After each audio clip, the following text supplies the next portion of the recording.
ಅರೆ ಒತ್ತಿಗೆ ಮಮತಾತಿಗೆ ನೀ ಅಂತ ಇಲ್ಲಿ ಇವತ್ತು? ಅದೇ ನೀ ಯಾವಾಗ ನೋಡು ಸಿಗ್ತೇ ಇಲ್ಲ, ಇವತ್ತು ಸಿಕ್ಕಿಗಿದೆ, ಅದಕ್ಕಾಗಿ ನಿನ್ನ ಹತ್ರ ಮಾತಾಡೋಣ ಆಳು ಬಂದು. ನೀ ಸುಮಾರು ಬದಿ ಪ್ರವಾಸ ಎಲ್ಲ ಕೈಗೊಳ್ತಾ ಇರ್ತೀಯಲ್ಲಿ, ಹ್ಯಾಂಗೆ ಮಾಡ್ತೇನೆ ಪ್ರವಾಸವ ಹೇಳೋದನ್ನು ನಾವು ವೀಕ್ಷಕರ ಜೊತೆ ಹಂಚ್ಕೆಂಬನ ಹೇಳಿ ನಿನ್ನ ಹತ್ರ ಮಾತಾಡ್ಕೊಳಪ್ಪ ನಾಳು ಬಂದು. ಆಗ್ಲಿ, ನಾನು ನೋಡ್ತಾ ಇರ್ತಾಳ ಜನ. ನಿನ್ನ ಚಾನಲ್ ನಾನು ನೋಡ್ತಾ ಇರ್ತೀನಿ, ಚಲೋ ಮಾಡಿ ಪ್ರವಾಸದ ಬಗ್ಗೆ ಎಲ್ಲ ಹೇಳ್ತೀಲಿ, ಅಲ್ಲಿ ಯಾವ ರೀತಿ ಪ್ಲ್ಯಾನ್ ಮಾಡ್ಕೊಂಡು ಹೋಗ್ತೆ, ಅಲ್ಲಿ ಹೋಟೆಲ್ ಎಲ್ಲ ಯಾವ ರೀತಿ ಸೆಲೆಕ್ಟ್ ಮಾಡ್ತೆ ಹೇಳೋದನ್ನಲ್ಲವ ಕೇಳೋಣ ಹೇಳಿ ಬಂದಿವತ್ತು. ಆಗಲಿ, ನನಗೂ ಅಂದರೆ ನಾನು ಓಡಾಡ್ತಾ ಇರ್ತೀನಿ, ನಾನು ನಿನ್ನ ಚಾನಲ್ ನೋಡ್ತಾ ಇರ್ತಿ, ನಿನ್ನ ಚಾನಲಲ್ಲಿ ಹೊಸ ಹೊಸ ವೀಡಿಯೋ ಬರ್ತಾ ಇರ್ತಲ್ಲಿ, ನನಗೂ ಒಂದು ಸತಿ ಖುಷಿ ಆಗ್ತು. ಈಗ ಹೌದಲ್ಲಿ ಅದಕ್ಕೆ ಒಳ್ಳೊಳ್ಳೆ ವೀಡಿಯೋ ಮಾಡಿ ಹಾಕ್ತಾ ಇದ್ದು, ನಾನು ಈಗಂತ ಒಂದು ಅಂದರೆ ಏನಾರು ಮಾಡಿಕೊಡೋ ಇದಿತ್ತು. ಆವಾಗ ನಾನು ಎಂತ ಮಾಡ್ತೀನಿ, ನಾನು ಹಿಂಗೆ ಓಡಾಡ್ತಾ ಇರ್ತೀನಿ, ನನಗೂ ಒಂದು ಸಂತಿ ಮಾಡಲು ಯಾವಾಗ ಅವಕಾಶ ಇರ್ತಿಲ್ಲ. ಈಗ ಬಂದಾಗ ನೀನು ನನ್ನ ಕರೆದು ಇಲ್ಲಿ ನನಗೂ ಖುಷಿ ಆಯ್ತು ಇಲ್ಲಿ ಬಂದಿದ್ದಕ್ಕೆ. ಇಲ್ಲ, ನಾನು ನಿಂಗೆ ಎಲ್ಲ ಡೀಟೇಲಾಗಿ ನಾನು ಹ್ಯಾಂಗೆ ಹೋಗ್ತಿ, ಎಲ್ಲೆಲ್ಲಿ ಹೋಗಿದ್ದಿ, ಹೆಂಗೆ ಆಯ್ತು ಎಲ್ಲ ತಿಳಿಸ್ಕೊಡ್ತೀನಿ. ನಿಂಗೆ ಎಂಥ ಕೇಳೋಳಿದ್ದು ಕೇಳಲ್ಲ ಡಿಲೇ ಬರ್ತೀನಿ. ನೀವು ಫಸ್ಟಿಗೆ ಯಾವ ರೀತಿ ಪ್ಲ್ಯಾನ್ ಮಾಡ್ತೇನೆ ನೀನು ಹೋಗ್ಬೇಕಾರೆ? ಮೊದಲೇ ಪ್ಲ್ಯಾನ್ ಮಾಡ್ಕಿತ್ತ ದಿಢೀರ್ನೇ ಪ್ಲ್ಯಾನ್ ಮಾಡ್ತೀಯಾ? ಅದು ನಂಗೆ ಒಂದೊಂದ್ಸತಿ ಮೂಡಿದ್ದಂಗೆ, ನಂಗೆ ರಾಶಿ ಎಲ್ಲರೂ ತಿರುಗಾಟ ಹೋಗಿ ಕಂಡ್ಕೊಳ್ಳೇನೆ ಪ್ಲ್ಯಾನು ಅದಾಗದೇ ಆಗೋಗ್ತು. ಹಿಂಗೆ ಹಾಗೆ ಹೇಳಲ್ಲ ಇಲ್ಲೇ. ಆದರೆ ಒಂದು ಯಾವಾಗಲೂ ಒಂದು ಹೇಳ್ತೀವಿ, ಒಂದು ಸಣ್ಣ ಪ್ಲ್ಯಾನ್ ನಾವು ಮಾಡ್ಕೊಳ್ಳವು. ಎಲ್ಲೇ ಹೋಗೋದಾಗಲಿ ಒಂದು ಸಣ್ಣ ಪ್ಲ್ಯಾನ್ ನಾವು ಇಟ್ಕೊಂಡ್ರೆ ಹೋಪಲ್ಲೂ ಒಂದು ಐಡಿಯಾ ಇರ್ತವೆ. ನಾ ಇಲ್ಲಿ ತಿಂತಲ್ಲಿ ಹೋಗ್ಲಕ್ಕು, ಹಿಂಗೆ ನೋಡ್ಲಕ್ಕು, ಎಂತೆಂಥ ಇದ್ದು ಅಲ್ಲಿ ಕೆಲವು ಸತಿ ಎತ್ತಾಗ್ತದೆ. ನಾವು ಪ್ಲ್ಯಾನ್ ಮಾಡಿದೆ ಹೋಗಿರ್ತೀವಿ, ಅಲ್ಲಿ ಎಂತ ಇದ್ದೊಳದೇ ಗೊತ್ತಿರ್ತಿಲ್ಲ ನಮಗೆ. ಯಾಕಂದ್ರೆ ನೀವು ಮೊದಲೇ ಗೂಗಲಲ್ಲಿ ನೋಡ್ಕಿರ್ತೀಯ, ಯೂಟ್ಯೂಬಲ್ಲಿ ಅಂದ್ರೆ ಆ ಪ್ಲೇಸ್ ಹ್ಯಾಂಗಿದ್ದು ನೋಡ್ಲಕ್ಕ ಹೇಳಿ ನೋಡ್ಕೊಂಡೇ ಹೋಗ್ತೀಯಾ? ಒಂದ್ಸತಿ ಹಿಂಗೆ ನೋಡ್ತೀವಿ ಅಂದರೆ ಆ ಜಾಗ ಯಾವುದೋ ಒಂದು ಐಡಿಯಾ ಇರ್ತು. ಈಗ ಪ್ರವಾಸಿ ತಾಣ ಅಂದ್ಕೂಡೆ ಅದು ಸಿಕ್ಕಾಪಟ್ಟೆ ಫೇಮಸ್ ಇರ್ತು, ಜನಕ್ಕೂ ಎಲ್ಲ ಗೊತ್ತಿರ್ತು ಅವಾಗ. ಆದರೂ ಅದರಲ್ಲಿ ಎಷ್ಟೋ ಕೆಲವೊಂದು ಭಾಗಗಳು ಸಿಕ್ಕಾಪಟ್ಟೆ ಫೇಮಸ್ ಆಗಿರ್ತದೆ, ಜನ ಎಲ್ಲ ಅಲ್ಲೇ ಹೋಗ್ತಾರೆ. ಅದರಲ್ಲಿ ಕೆಲವೊಂದು ಚಿಕ್ಕ ಚಿಕ್ಕ ಜಾಗಗಳು ಇನ್ನೂ ಚಂದ ಇರ್ತು, ಆದರೆ ಜನಕ್ಕೆ ಅದು ಗೊತ್ತಿರ್ತಿಲ್ಲ. ನನಗೆ ಅಂಥ ಜಾಗಕ್ಕೆ ಹೋಗ್ಬೋದು ಅಂದರೆ ನಾನು ಎಲ್ಲೇ ಪ್ರವಾಸಕ್ಕೆ ಹೋದಿರುವ ನಾನು ಹಂಗಿದ್ದ ಜಾಗವನ್ನು ರಾಶಿ ಹುಡುಕ್ತಿ. ಈಗ ದೊಡ್ಡ ದೊಡ್ಡ ದೇವಸ್ಥಾನ ಅಥವಾ ದೊಡ್ಡ ದೊಡ್ಡ ಜಾಗಕ್ಕೆ ಹೋಗ್ತಾರೆ ಜನ, ಅದಿಷ್ಟೇ ನೋಡ್ಕೊಂಬರ್ತಾರೆ. ನಂದು ಹಂಗಲ್ಲ, ಆ ಜಾಗದಲ್ಲಿ ಇನ್ನಂತೂ ಒಂದು ಬೇರೆ ವಿಶೇಷತೆ ಇದ್ದು, ಅಥವಾ ಆ ಜಾಗದಲ್ಲಿ ಯಾವುದೋ ಒಂದು ಹೊಸದಾದಂಥ ಊಟ ತಿಂಡಿ ಸಿಕ್ತು, ಅಥವಾ ಅಲ್ಲಿ ಯಾವುದೋ ಒಂದು ಫೇಮಸ್ಸು ಹೇಳಿ ಏನು ಮಾಡಿರ್ತಾರೆ ಅದು ಬಿಟ್ಟು ಒಳ್ಳೆ ಊಟ ಇಲ್ಲಿ ಸಿಕ್ತು, ಆ ಜಾಗದ ಒಂದು ಅಥೆಂಟಿಕ್ ಅಥವಾ ಆ ಜಾಗದ ಒಂದು ವಿಶೇಷವಾದಂಥ ತಿಂಡಿ ಏನಿರ್ತು ಅದನ್ನು ತಿಂಬಲ್ಲಿರ್ಲಕ್ಕು, ಅದು ಒಂಥರ ನಂಗೊಂದು ಖುಷಿ ಕೊಡ್ತು. ಹಾಗಾಗಿ ಜಾಗ ಒಂದು ಆಯ್ತು, ಅದ್ರ ಜೊತೆ ಜಾಗ ಜೊತೆ ಜನ, ತಿಂಡಿ, ಅಲ್ಲಿನ ಒಂದು ಸಾಂಸ್ಕೃತಿಕ ವೈವಿಧ್ಯತೆಗಳು ಹೆಂಗಿರ್ತು ಅದನ್ನು ಅರ್ಥ ಮಾಡ್ಕೊಳ್ಳೋಳು ನಾನು ಜಾಸ್ತಿ ಓಡಾಟ ಮಾಡ್ತೀನಿ. ಸೊ ನಾನು ಯಾವಾಗಾದ್ರು ಪ್ಲ್ಯಾನ್ ಮಾಡ್ಕೊಂಡು ಹೋಗ್ಬೇಕಾರೆ, ಈಗ ಉದಾಹರಣೆಗೆ ನಾನು ಇಲ್ಲಿಂದನೇ ಶಿರ್ಸಿ ಮಾರಿಗುಡಿ ಹೋಗೋಳಾದರೆ ಎಲ್ಲರೂ ಮಾರಿಗುಡಿ ಹೋಗ್ತಾರೆ. ಮಾರಿಗುಡಿ ಸುತ್ತಲೂ ಎಷ್ಟು ದೇವಸ್ಥಾನ ಇದ್ದು, ಸಣ್ಣ ಸಣ್ಣ ದೇವಸ್ಥಾನ, ಎಷ್ಟೆಷ್ಟು ಚಂದ ದೇವಸ್ಥಾನ, ಅದಕ್ಕೆಲ್ಲ ಕತೆ ಇದ್ದಲ್ಲಿ ಅದನ್ನು ನಾನು ನೋಡ್ತೀನಿ ಹೇಳಿ. ನನಗೆ ಬರೀ ಮಾರಿಗುಡಿ ಅಂದರೆ ಮಾರಿಗುಡಿ ಒಂದೇ ಅಲ್ಲ ಹೇಳಿ, ಅಲ್ಲಿ ಮತ್ತೊಂದು ಎಂತ ಇರ್ತದೆ, ಜಾಸ್ತಿ ಜನಕ್ಕೆ ಅಲ್ಲಿ ಊಟ ಇದ್ದೊಳದು ಗೊತ್ತಿರ್ತಿಲ್ಲ. ನಾನು ಅಲ್ಲೋಗ ಮಾರಿಗುಡಿ ಅಂದರೆ ಪ್ರಸಾದ ಊಟ ಇರ್ತದೆ ನಮ್ಮ ಬದಿಗೆ. ಅದೇ ಥರ ಬೇರೆ ಬೇರೆ ಜಾಗದಲ್ಲಿ ಇರ್ಲಕ್ಕು, ಈಗ ಉಡುಪಿಯಲ್ಲಿ ಇರ್ಲಕ್ಕು ಎಲ್ಲ. ಉಡುಪಿಯಲ್ಲೂ ಹಾಗೆ ನಾನು ಹೋದಾಗ ಹಾಗೆ ಆಗಿತ್ತು. ಉಡುಪಿಯಲ್ಲಿ ಅಷ್ಟಮಠಗಳಿಗೆ ಎಲ್ಲರೂ ಹೋಗ್ತಾ, ಅಲ್ಲೊಂದು ಈಶ್ವರನ ದೇವಸ್ಥಾನ ಇದ್ದು, ಅನಾದಿ ಕಾಲದಿಂದ ಇದ್ದಿದ್ದು ಈಶ್ವರನ ದೇವಸ್ಥಾನ. ಜನ ಈಗ ಹೋಗೋದು ಕೃಷ್ಣನ ಮಠಕ್ಕೆ. ಅದು ಅಲ್ಲ, ಎರಡೂ ದೇವರೇ ಅಲ್ಲ, ಆದರೆ ಒಂದು ಆ ಜಾಗದ ಒಂದು ವಿಶೇಷ ಇರ್ತಲ್ಲಿ, ಅದು ಒಂದು ಹೊಸತನವನ್ನು ನಾನು ಹುಡ್ಕೊಂಡು ಹೋಗ್ಬೋದು. ನನ್ನ ಒಂದು ಪ್ರಯಾಣದ ಉದ್ದೇಶವೇ ಹಂಗಿರ್ತು. ಮೊದಲೇ ನೋಡ್ಕೊಂಡು ಹೋಗ್ತೀಯ ಅಥವಾ ಅಲ್ಲಿ ಹೋದ್ಮೇಲೆ ನೀನು ಅಂದ್ರೆ ಗೂಗಲಲ್ಲಿ ಸರ್ಚ್ ಮಾಡಿ ನೋಡ್ತೀಯ, ಅಥವಾ ಅಲ್ಲಿ ಸುತ್ತಲೂ ಜನರ ಹತ್ರ ಕೇಳ್ಕೊಂಡು ತಿಳ್ಕೊತೀಯ ಇದನ್ನೆಲ್ಲವ? ಕೆಲವೊಂದು ವಿಷಯ ಎಂತ ಆಗ್ತು ಅಂತೆ, ನಾವು ಗೂಗಲಲ್ಲಿ ನೋಡಿದಾಗ ಅದು ಯಾವುದು ಫೇಮಸ್ ಇದ್ದ ಅದನ್ನು ಜಾಸ್ತಿ ತೋರಿಸ್ತು. ನಿಯರ್ ಬೈ ಪ್ಲೇಸಸ್ ಎಲ್ಲ ತೋರಿಸ್ತು, ಕೆಲವೊಂದು ಸಲ ನೋಡ್ಕೊತಿ. ಆದರೆ ಅಲ್ಲಿ ಹೋದಾಗ ಜನರ ಹತ್ರ ಮಾತಾಡ್ತೀನಿ ನಾನು. ಈಗ ನಾನು ಒಬ್ಬನೇ ಓಡಾಡ್ತಾ ಇಪ್ಪದಕ್ಕೆ, ನಂಗೆ ಒಬ್ಬನೇ ಹೋಗ್ಬೇಕಾದ್ರೆ ಯಾರು ಸಂತಿಗೆ ಇರ್ತಿಲ್ಲ, ಅಲ್ಲಿ ಯಾರು ಹೋಗ್ಬೋದು ಸಿಕ್ತವ. ಈಗ ಪ್ರಯಾಣಿಕನಿಗೆ ಸಹ ಪ್ರಯಾಣಿಕನೇ ದೋಸ್ತ ಹೇಳ್ದಂಗೆ, ಅಲ್ಲಿ ಯಾರು ಸಿಕ್ತವ ಅವ್ರು ಮಾತಾಡ್ಸ್ಕೊಂಡು ಅವು ಎತ್ಲಾಗ ಹೊಂಟಿದ್ದ, ಹ್ಯಾಂಗೆ ಹೋಗ್ತಾ ಇದ್ದ ಅದನ್ನು ಕೇಳ್ಕೊಂಡು ಎಲ್ಲಿ ಹೋಗ್ತಾ ಇದ್ದ, ಅಥವಾ ಅಲ್ಲೆಲ್ಲ ಈಗ ಎಲ್ಲೋ ಒಂದು ಬದಿಗೆ ಚಾ ಕುಡಿಯಲ್ಲಿ ನಿಂತ್ಕತ್ತಿ, ಎಲ್ಲೋ ಅಲ್ಲೇ ಒಂದು ಸಣ್ಣ ಹಸಿರು ಕುಡಿತಿ, ಅವತ್ತು ಕೇಳ್ತಿ ಇಲ್ಲಿ ಎಂತ ಎಂಥದ್ದು ಹೇಳಿ.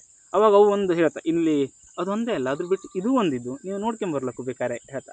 ಅಂಥ ಟೈಮಲ್ಲಿ ಅವಾಗ ಗೊತ್ತಾಗ್ತು, ಇಲ್ಲಿ ಇದು ಒಂದಿದ್ದು, ಇದನ್ನು ನಾವು ನೋಡವು ಹೇಳೋದೊಂದು ಇರ್ತಲ್ಲಿ. ಹಾಗೂ ಒಂದು ಮಾಡ್ತೀವಿ. ಕೆಲವೊಂದು ಸತಿ ಆ ಜಾಗ ಗೊತ್ತಿರ್ತಿಲ್ಲ, ಕೆಲವೊಂದು ಸತಿ ನೋಡೋಕಾರೆ ಇವ್ನು ಮತ್ತೆ ಹತ್ತಿರದಲ್ಲಿ ಎಂತ ಇದ್ದೋಳು ಹಿಂಗೆ ನೋಡ್ತನಲ್ಲಿ, ಅವಾಗ ಒಂದು ಗೊತ್ತಾಗ್ತು, ಓಹೋ ಸರ್ಚ್ ಮಾಡಿ ನೋಡ್ಕೊಂಡು ಒಂದ್ಸತಿ ನೋಡ್ತೀವಿ ಅದು ಎಂತದ. ಕೆಲವೊಬ್ರಿಗೆ ಎಂತ ಆಗಿರ್ತು, ಕೆಲವೊಬ್ರಿಗೆ ಎಂತ ಇರ್ತು, ಅವ್ರವ್ರದ್ದೇ ಇದಿರ್ತು, ಅದನ್ನು ಹೇಳ್ಬಿಟ್ರೆ ಚಂದ ಇರ್ತಲ್ಲಿ ಹೇಳಿ ಮಾಡ್ತಾ. ಹಾಗಾಗಿ ಒಂದು ಸತಿ ನೋಡ್ಕೇತಿ, ಇದೇ ಅಂತ ಇದ್ದು ಗೂಗಲಲ್ಲಿ ಈಗ ನೋಡೋದು. ಅಥವಾ ಕೆಲವೊಂದು ಸತಿ ನನ್ನ ಹತ್ರ ಟೈಮ್ ಇರ್ತು, ಅದು ನೋಡ್ರಾತು ಇದು ನೋಡ್ರಾತು, ಎರಡೂ ಆಗ್ತಲ್ಲಿ ಹೇಳಿ ಒಂದು ಇಟ್ಕೊಂಡು ನೋಡ್ತೀವಿ. ಹಾಗಾಗಿ ಎರಡೂ ಆಗ್ತು. ಅಲ್ಲಿ ಯಾವುದಿದ್ದ ಅದನ್ನು ನೋಡಲು ಹೋಗಿದ್ದಂತೂ ಆಯ್ತು, ಅದು ಬಿಟ್ಟು ಇನ್ನು ಯಾವುದೇ ಅದಲ್ಲಿ ಒಳ್ಳೆ ಜಾಗಗಳಿದ್ದ ಅದು ನೋಡ್ದಂಗೆ ಆಗ್ತು ಒಳ್ಳೆನಾಗೆ. ನೀವು ಪ್ಲೇಸನ್ನು ಹ್ಯಾಂಗೆ ಆಯ್ಕೆ ಮಾಡ್ಕೈತೆ? ಅಂದರೆ ಬಜೆಟ್ ಮೇಲೆ ಆಯ್ಕೆ ಮಾಡ್ಕೈತೆ ಅಥವಾ ಪ್ಲೇಸ್ ಹಿಂಗೆ ಚಲೋ ಇರೋದನ್ನು ಹಿಂಗೆ ಆಯ್ಕೆ ಮಾಡ್ಕೈತೀಯ? ಇದು ಬಜೆಟ್ಟು ಪ್ಲೇಸು ಹೇಳೋದ್ಕಿಂತನೂ ಆ ಟೈಮು ಯಾವ ಟೈಮಲ್ಲಿ ಇದ್ದೇಳಿ ಈಗ ನಾವು ಈಗ ಬ್ಯಾಸಿಗೆಗಾಲ ನಾವು ಈಗ ಸಮುದ್ರದ ಹತ್ರ ಹೋದರೆ ಬೆಂದು ಹೋಗ್ತೀವಿ. ಈಗ ಎಲ್ಲಿ ಹಿಮಾಲಯದ ಬದಿಗೆ ಹೋದರೆ ಇಂಥ ಟೈಮಲ್ಲಿ ಅವಾಗ ನಾವು ಅದಕ್ಕೆ ತಕ್ಕಂಗೆ ನಮ್ಮ ಬಜೆಟ್ನ ನಾನು ಮಾಡ್ಕೊಳ್ತೀವಿ. ಈಗ ನನಗೆ ಗೊತ್ತಿದ್ದು ನಾನು ಇಲ್ಲಿ ಕುಂದು ಸಮುದ್ರಕ್ಕೆ ಹೋಗಲ್ಲಿ ನಂಗೆ ರಾಶಿ ದುಡ್ಡು ಬೇಡ. ಅದೇ ನಾನು ಇಲ್ಲಿಂದ ಹಿಮಾಲಯಕ್ಕೆ ಹೋಗೋದ್ರೆ ನಂಗೆ ರಾಶಿ ದುಡ್ಡು ಬೇಕು. ಹಾಗಾಗಿ ಸಮುದ್ರಕ್ಕೆ ಹೋಗೋ ಟೈಮ್ ಇದ್ದಲ್ಲಿ ಈಗ ಚಳಿಗಾಲದ ಟೈಮಲ್ಲಿ ನಾನು ಸಮುದ್ರದ ಹತ್ರಕ್ಕೆ ಹೋದಾಗ ಅವಾಗ ಅಲ್ಲಿ ಕಡಿಮೆ ಖರ್ಚಾಗಿರುತ್ತೆ. ಅವಾಗ ನಾನು ಬ್ಯಾಸಿಗೆಯಲ್ಲಿ ಹಿಮಾಲಯಕ್ಕೆ ಹೋಗೋದು ದುಡ್ಡು ಉಳಿತು.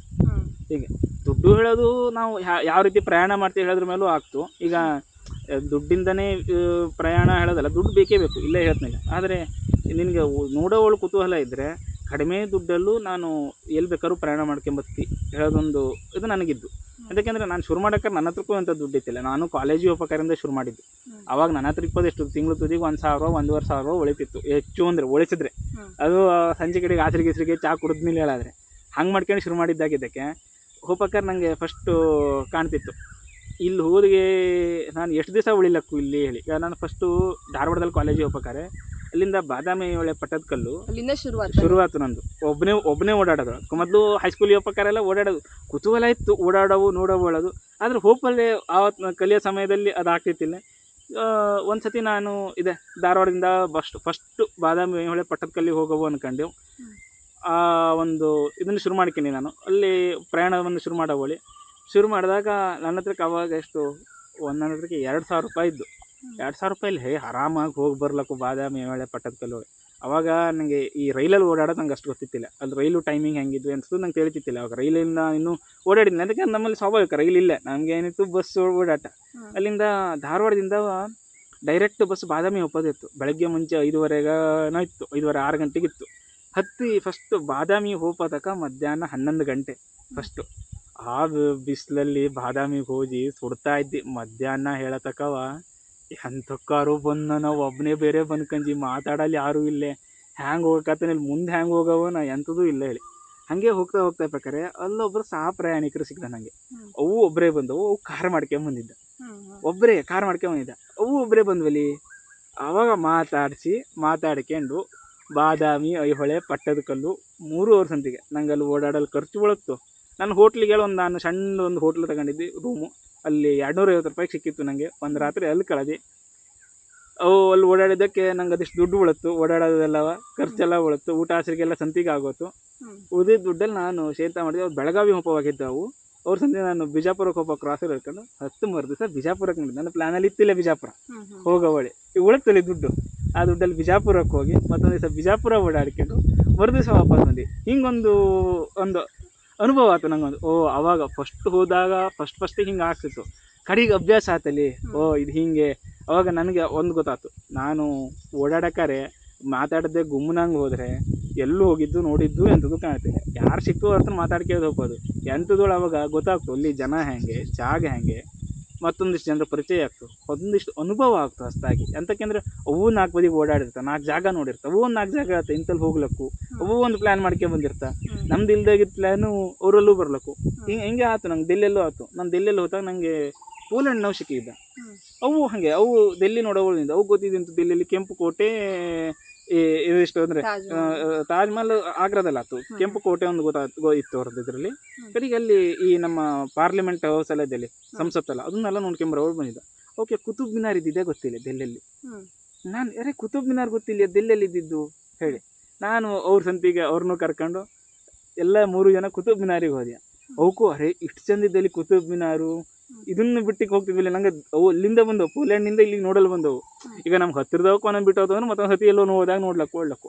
ಆದರೆ ಇದು ಹಂಗಲ್ದಲ್ಲಿ ಅವು ಅಲ್ಲಿಂದ ಬಂದವಕ್ಕೆ ಮತ್ತೆ ಅದೇ ಕರಿಂದ ಬರೋವು.